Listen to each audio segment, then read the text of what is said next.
Hello friends, welcome back to Friend of Health.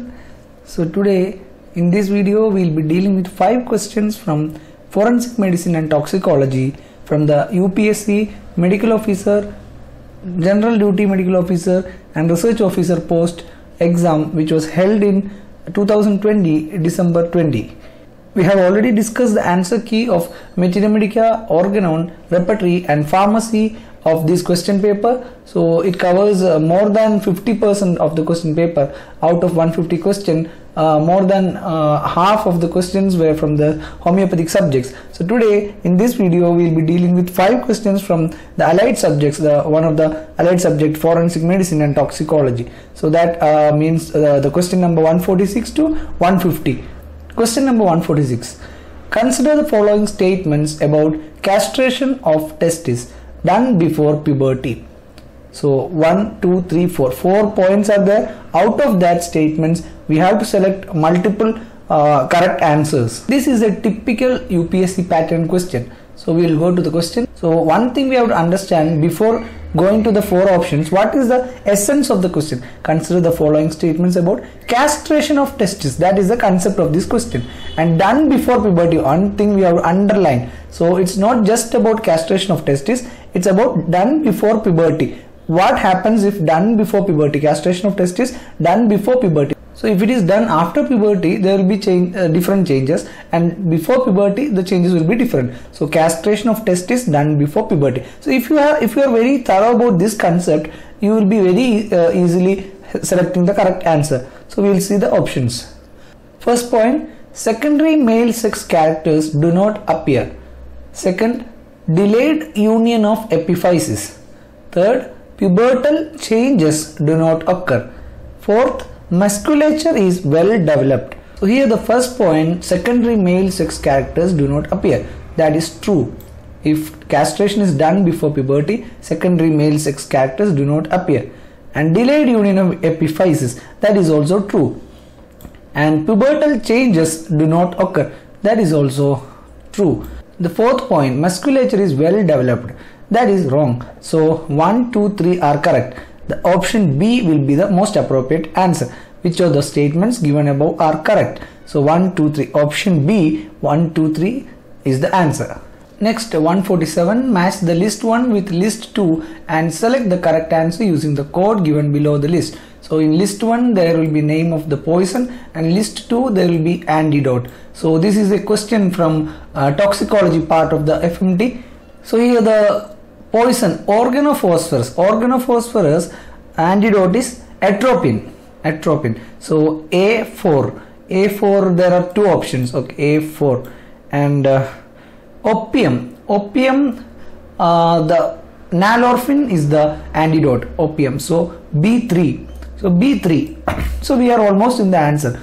B is the option here again. So just for confirming other answers, options also we'll see. Lead. C goes for calcium disodium edetate, C1, and copper penicillamine. So D2. Option B is the answer here. Now the 148th question. A 40 years female intensely desires to become pregnant, presenting with secondary amenorrhea, enlargement of breast and abdomen. So this is the presentation. Intensely desirous to become pregnant. That is one important point. You have to underline these words. Intensely desirous. Presenting with secondary amenorrhea, enlargement of breast and abdomen. So 3 things. Secondary amenorrhea, enlargement of breast and abdomen. Breast and abdomen. Ultrasonography findings are non-significant. What may be the provisional diagnosis in this case? Options are superfetation, superfecundation, pseudocyesis and pregnancy. So here pseudocyesis is the concept. So this condition, pseudocyesis, is also known as feigned pregnancy, spurious pregnancy or phantom pregnancy. So phantom pregnancy, spurious pregnancy, feigned pregnancy. Any options if you get other than pseudocyesis, go for that. So here the main point from the textbooks, the exact line or exact word you can catch up is intensely desirous to become pregnant. That is written under pseudocyesis, intensely desirous to become pregnant. And other findings will be non-significant, like ultrasonography will be non-significant. The patient will have some subjective feelings like secondary amenorrhea, enlargement of breast and abdomen, etc. In some cases there will be nausea, vomiting, etc. So this is the concept, and you have to be very clear about that. Pseudocyesis, spurious pregnancy, phantom pregnancy, feigned pregnancy. Next question, 149.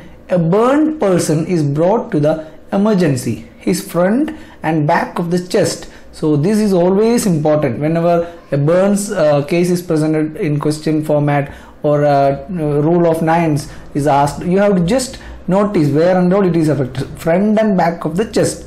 This is the essence of the question. Sustained burn injuries, this location sustained burn injuries. What is your assessment percentage of burn in this case according to rule of nines? This question is based on rule of nines, and burns percentage, you have the assessment of percentage of burn. So this is very easy question actually. So percentage of body surface area involved in burns is the concept of rule of nines. So in this you should understand that anterior trunk, which consists of the thorax and abdomen, anterior trunk which consists of thorax and abdomen is calculated as 9 plus 9, 9 for thorax and 9 for abdomen, and posterior trunk again, thorax and abdomen part, 9 plus 9. So in this case there will be a tendency like front and back of chest, people may not like identify. They may think that okay, anterior trunk it is asked. In this question it's not asked about trunk, the abdomen and thorax including trunk is not asked, chest is asked. Chest means thorax part. So the thorax part is only affected, in the front also, in the back also. So 9 plus 9, 18% is the answer. So 18C is the answer. The last question, the fifth question from Forensic Medicine and Toxicology. Gastric lavage is contraindicated in the following except sulfuric acid, carbolic acid, nitric acid, hydrochloric acid. So this is a concept of gastric lavage. You should be very thorough about gastric lavage so that any question comes from this area, like the contraindications, like the procedure or anything, you can easily answer. So gastric lavage, you make sure that this concept is very clear for you. It's a stomach washout in case of poisoning, and it should only be undertaken if the patient has ingested a potentially life-threatening amount of a poison and present within 1 hour of the ingestion. So within 1 hour of ingestion, and it should be a potentially life-threatening amount of the poison, then only it should be undertaken. So that is one condition, and there are exceptions. The question is about a exception or contraindication of the gastric lavage and exception of that contraindication. That is the question. So like corrosive poisons, in case of corrosive poisons like concentrated inorganic acids, this is used. So which all acids it is used? Gastric lavage, sulfuric acid, yes, it is used, nitric acid it is used, and hydrochloric acid it is used. And in case of carbolic acid, there is an exception, because this carbolic acid hardens in the stomach wall, and gastric lavage is done safely. So the carbolic acid is having a property which hardens the stomach wall, and the gastric lavage is done safely. So that is the answer. So other things you have to be thorough about the concept of gastric lavage is the equipment used, the Bowers tube or the stomach tube, and the procedure, like the position of the patient while doing this, and the introduction of the tube, how it is done, and the conformation of the tube in the stomach, and washing or lavaging of the stomach, how it is like conducted, and the complications and contraindications. So this question is about the contraindication and the exception of the contraindication. So that's how you deal with the question papers and clear some concepts and move on. So all the best wishes for all who are preparing for AIAPGET 2021 and also the upcoming state PSC exams and UPSC exams. Watch our all videos and get benefited, and please leave your feedback in the comment section. Thank you.